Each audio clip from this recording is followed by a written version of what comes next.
Hello বন্ধুরা, তোমরা সবাই কেমন আছো? আশা করি সব বন্ধুরা ভালো আছে আর আমিও খুব ভালো আছি। আমি প্রিয়া, অনেক দিন পর আবার চলে এসেছি একটা ব্লগ নিয়ে। আজকে যাচ্ছিলাম মায়াপুর আর আমরা এখন রয়েছি নবদ্বীপ ফেরিঘাটে। তো এখান থেকে পার হবো। তো দেখতে পাচ্ছ আজকে ছিল হোলির পরের দিন, তো প্রচুর পরিমাণে ভিড় হয়েছিল আর এখানে ট্রলার বলো লঞ্চ বলো সবই ভিড় ছিল। তো অনেক কষ্ট মষ্ট করে এখানে আসলাম। এবার আমরা লঞ্চে উঠবো। তো এখানে লঞ্চে উঠে আগে ছোট ছোট বাচ্চাগুলোকে বসিয়ে দিয়েছিলাম, কারণ অনেকটা দূর, তো ওদের পা ব্যথা হয়ে গেছিলো দাঁড়িয়ে থাকতে থাকতে। তো লঞ্চ থেকে নেমে আমরা দেখো টোটোতে উঠে পড়েছি। আর মায়াপুরের এই সাইডে ঘাট থেকে নেমে কিন্তু অনেক মন্দির আছে ছোটোখাটো, যা কিন্তু আমাদের এখনও সেরকমভাবে দেখে হয়ে ওঠা হয়নি। আমরা এখান থেকে সোজা চলে যাই মায়াপুর ইস্কন মন্দিরে। তো তার ইস্কন মন্দিরের আগেও কিন্তু অনেক ছোট ছোট মন্দির আছে, যেগুলো কিন্তু খুবই সুন্দর। আর চারিধার দিয়ে কিন্তু দোকান রয়েছে। তো এই দেখো, এটা হচ্ছে মায়াপুর ইস্কন। তো আমরা আপাতত এই মন্দিরটাতে ঢুকছি না, আমরা কিন্তু এই মন্দিরের পরেও আরও অনেক মন্দির আছে তোমাদের বললাম, তো সেই মন্দিরগুলোতে চলে যাব আগে। এ দেখো, এখানেও চলে এসেছি।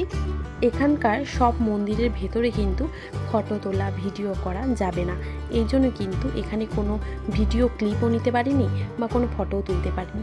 যাটুকু ভিডিও করেছি বাইরেই, ভেতরে কিন্তু এখানকার কোনো মন্দিরের ভেতরেই ফটো বা ভিডিও কোনোটাই করা যাবে না। এখানে আর একটা মন্দিরেও চলে এসেছি। দেখো, এইখানকার মন্দিরটাও কিন্তু খুব সুন্দর। এখানে ঢুকতে বাদিকে কিন্তু এখানে দেখো কি সুন্দর একটা ঠাকুরের মূর্তি রয়েছে। এটা হচ্ছে বৃন্দা মহারানী। এ দেখো, এটাকে কিন্তু পরিক্রমাও করেছি আমি বাবু মিলে। তো এই মন্দিরটা ঘুরেও আরও কিছু মন্দির আছে এখানে। তোমরা যারা এখানে মন্দিরে আসতে চাইছো, এই মায়াপুর ইস্কনে এসে এই মন্দিরের সামনে এসে তোমরা বলবে যে সামনে আরও যে মন্দির আছে মায়াপুরের সমস্ত কিছু, তো দেখবে টোটো আলাদা কিন্তু তোমাদেরকে ঠিক দেখিয়ে দেবে। এই মন্দিরটাও কিন্তু খুবই সুন্দর। তো তোমরা যারা এখনও মায়াপুরের এই মন্দিরগুলোতে আসোনি, তাদেরকে বলবো খুব শীঘ্রই তোমরা চলে এসো। এখানে আসলে কিন্তু খুব ভালো লাগবে। যেহেতু আমরা হোলির পরের দিন এসেছিলাম, তাই কিন্তু মায়াপুরের কত সুন্দরভাবে সাজানো রয়েছে তোমরা কিন্তু দেখতেই পাচ্ছ। এ দেখো, এই মন্দিরটাতেও কিন্তু কত সুন্দরভাবে সাজানো রয়েছে। এটা নাকি বলে এই স্থানটাকে বলা হয় নিমাইয়ের জন্মস্থান। তো এখানেও আমরা চলে এসেছিলাম ঘুরতে। আর এখানটাতে কিন্তু রাধাকুণ্ড রয়েছে, শ্যামকুণ্ড রয়েছে।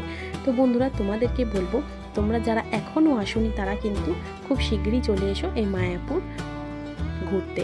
আমরা এখানে দেখো অনেকজন মিলে এসেছি, আর পুরোই এখন দুপুর ছিল আর প্রচণ্ড রোদ, খুব কষ্ট হচ্ছিল রোদে, কিন্তু তবুও খুব ভালো লাগছিল সবাই মিলে একসঙ্গে ঘুরতে। তো বন্ধুরা, তোমাদের কেমন লাগছে আমাদের ব্লগটা তোমরা কিন্তু অবশ্যই কমেন্ট করে জানাবে। এখানে কিন্তু দেখো বন্ধুরা, একটা তমাল বৃক্ষ রয়েছে। এই তমাল বৃক্ষরও কিন্তু এক কাহিনী আছে। তো সেটা তোমাদের সাথে এখন শেয়ার করছি না, সেটা তোমাদের অন্য সময় একদিন ভিডিওতে বলে দেব। আর সামনেই রয়েছে দেখো, এটাকে বলে রাধাকুণ্ড। তো এটাকে আমি শুনলাম যে রাধাকুণ্ড বলে। তো এখানে এই পুকুরে কিন্তু অনেক বড় বড় মাছ আছে। এই মাছগুলোকে কিন্তু অনেকে খাবার কিনে এনে কিন্তু খাবার দেয়। তো বন্ধুরা, তোমাদের সাথে শেয়ার করব। এই দেখো কত বড় বড় মাছ। এইরকমই বড় বড় মাছ কিন্তু এই একটা না, আরও আছে। আবারও চলে এসেছি আমরা অন্য একটা মন্দিরে। তো বন্ধুরা, এখানে ঢুকতেই দেখো কত সুন্দর একটা মূর্তি।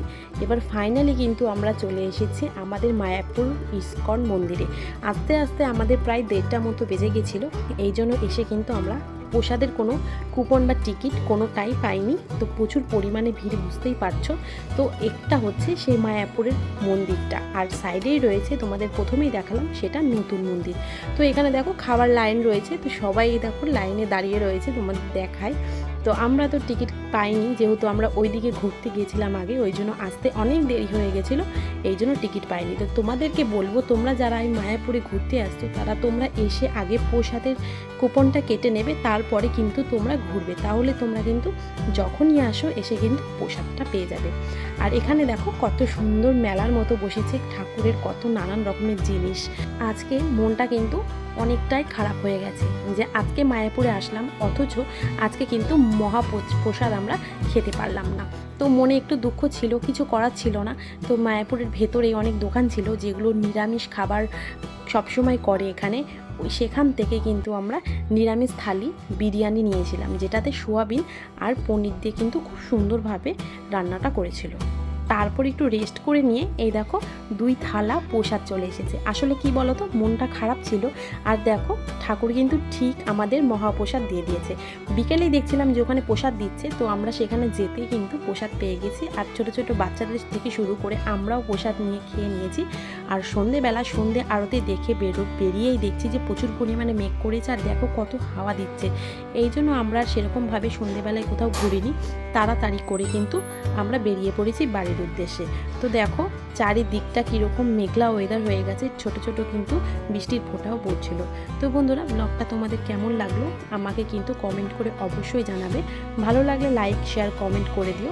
তো সন্ধেবেলায় যেতে ইচ্ছা করছিল না, তো মনে হচ্ছিল যে আর একটু থাকি, কিন্তু কোনো উপায় নেই, অনেক মেঘ করেছে, হাওয়া দিচ্ছে, বৃষ্টিও পড়ছিল। এই জন্য তাড়াতাড়ি ট্রলার পার হতে হবে আবার, এই জন্য তাড়াহুড়ো করে আমরা বেরিয়ে পড়লাম। তো বন্ধুরা, এখন আমরা দেখো চলে যাচ্ছি, তবুও কিন্তু নতুন মন্দিরটায় যেতে পারিনি, যাওয়া হলো না, অন্য এক সময় আসবো। আজকের দিনটায় মায়াপুরে অনেক ভিড় হয়েছিল। আমি তো ভেবেছিলাম লঞ্চ ঘাট হয়তো পারি হতে পারবো না, কিন্তু এসেই দেখি একটা লঞ্চ কিন্তু রয়েছে এখানে। তাড়াহুড়ো করে উঠে পড়েছি, আর এখন দেখো লঞ্চ পার হয়ে আমরা স্টেশনে চলে এসেছি। তো বন্ধুরা টাটা, তোমরা সবাই খুব ভালো থেকো।